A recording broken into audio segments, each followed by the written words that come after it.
ഒരു സെക്കൻഡ് നുസ്രത്ത് പറഞ്ഞൊരു വിഷയം പ്രശാന്ത് ശിവൻ അക്കാര്യത്തിൽ ഒരു സേ ഉണ്ടെന്നാണ് എനിക്ക് തോന്നുന്നത് എമ്പുരാൻ വിഷയവുമായി ബന്ധപ്പെട്ട്.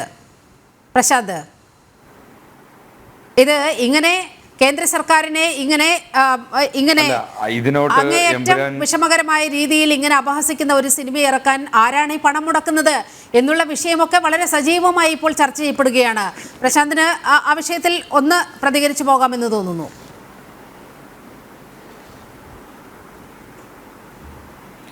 അല്ല, എമ്പുരാൻ സിനിമയുമായി ബന്ധപ്പെട്ട് പറയണമെന്നുണ്ടെങ്കിൽ ആ സിനിമയുമായി ബന്ധപ്പെട്ട് ഇത്തരത്തിൽ ഒരു കലാപം ഉണ്ടാവുന്നു.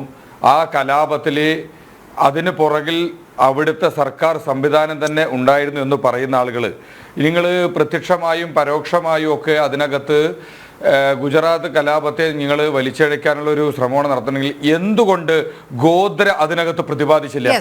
ഗോദ്രയിലെ ട്രെയിനിൽ തീ വെച്ചത് കൊണ്ട് അവിടെയുള്ള ആളുകൾ പ്രതിരോധിച്ചതാണ്.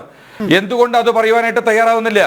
ഇത്തരത്തിൽ നിങ്ങൾ ഇവിടുത്തെ ആളുകളെ സംബന്ധിച്ച് ഇനിയിപ്പോൾ അത് ഇപ്പോൾ രായപ്പന്മാരാണെങ്കിലും ഏട്ടന്മാരാണെങ്കിലും ഒക്കെ അവരുടെ നട്ടല് ജിഹാദികൾക്ക് പണയം വെച്ചിട്ടുണ്ടെങ്കിൽ എന്തുകൊണ്ടാണ് നിങ്ങൾ ഇത്തരത്തിൽ അവിടെ ഇത്തരത്തിലുള്ള സംഭവം ഉണ്ടാവുന്നതിന് തൊട്ടു മുൻപുണ്ടായ ഗോദ്രയിലെ ട്രെയിനിലെ തീവയ്പ്പിനെ കുറിച്ച് നിങ്ങൾ എന്തുകൊണ്ട് കാണിക്കുവാൻ തയ്യാറാവുന്നില്ല?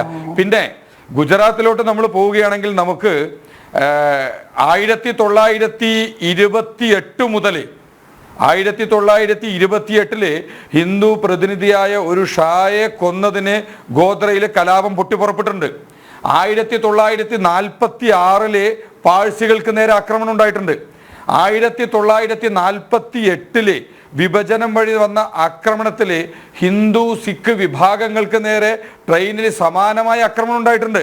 65, 80, 1990, 92 അങ്ങനെ ഭാരത സ്വാതന്ത്ര്യത്തിന് മുൻപും ശേഷവും നിരവധി കലാപങ്ങൾ ഉണ്ടായിട്ടുണ്ട്. ഇതിൻ്റെ എല്ലാം തുടക്കം നമ്മൾ എടുത്ത് നോക്കിക്കഴിഞ്ഞാൽ 1928 ഹിന്ദു നാമധാരിയായ ഒരു ഹിന്ദു പ്രതിനിധിയായിട്ടുള്ള ഒരു ഷായെ കൊന്നതിന് ഒരു കലാപം പൊട്ടിപ്പുറപ്പെട്ടതാണ്. അപ്പൊ ഇത്തരത്തിലുള്ള കാര്യങ്ങൾ ചരിത്രത്തെ വളച്ചൊടിച്ചുകൊണ്ട് ഇവിടെ പ്രത്യേക തരത്തിലുള്ള സിനിമകൾ അടിച്ചിറക്കുന്നു. അപ്പൊ എന്തുകൊണ്ടാണ് അതിന് മുൻപുണ്ടായ വിഷയങ്ങളെ കുറിച്ച് പ്രതിപാദിക്കാൻ തയ്യാറാവില്ലാത്തത്? അപ്പൊ ഇവിടെ വോട്ട് ബാങ്ക് രാഷ്ട്രീയത്തിന് വേണ്ടിയിട്ട് ജിഹാദികളെ പ്രീണിപ്പിക്കുന്നതിന് വേണ്ടിയിട്ട് ജിഹാദികൾക്ക് മുൻപിൽ സ്വന്തം നട്ടല് പണയപ്പെടുത്തിക്കൊണ്ട് ഇത്തരത്തിൽ സിനിമ എടുക്കുന്ന ആളുകൾ എന്തുകൊണ്ടാണ് അവിടുത്തെ യഥാർത്ഥ വസ്തുത പുറത്തു കാണിക്കുവാനായിട്ട് തയ്യാറാവാത്തത്? അപ്പൊ ഇത്തരത്തിലുള്ള കാര്യങ്ങൾക്കെതിരെ ചരിത്രം പറഞ്ഞു പോവുകയാണെങ്കിൽ യഥാർത്ഥത്തിലുള്ള ചരിത്രം പറഞ്ഞു തന്നെ നമുക്ക് മുന്നോട്ട് പോകാം. ഇനി 1921 കേരളത്തിലുണ്ടായ കലാപത്തെ കുറിച്ച് നമുക്ക് പ്രത്യേകിച്ച് ആരോടും പറയേണ്ടതായിട്ടില്ല. തുവൂർ കിണറിലെ ദിവസങ്ങളോളം അവിടെ നിന്ന് കേട്ട അലർച്ചകളും മുരളുകളും എല്ലാം അതൊന്നും ഇന്നും ഇന്നാട്ടിലെ ആളുകൾ മറന്നിട്ടില്ല. അപ്പൊ ഇത്തരത്തിൽ വലിയ രീതിയിൽ ഒരു വിഭാഗത്തിന് നേരെ നിരന്തരമായ ആക്രമണങ്ങൾ നടത്തിയിട്ടുണ്ട്.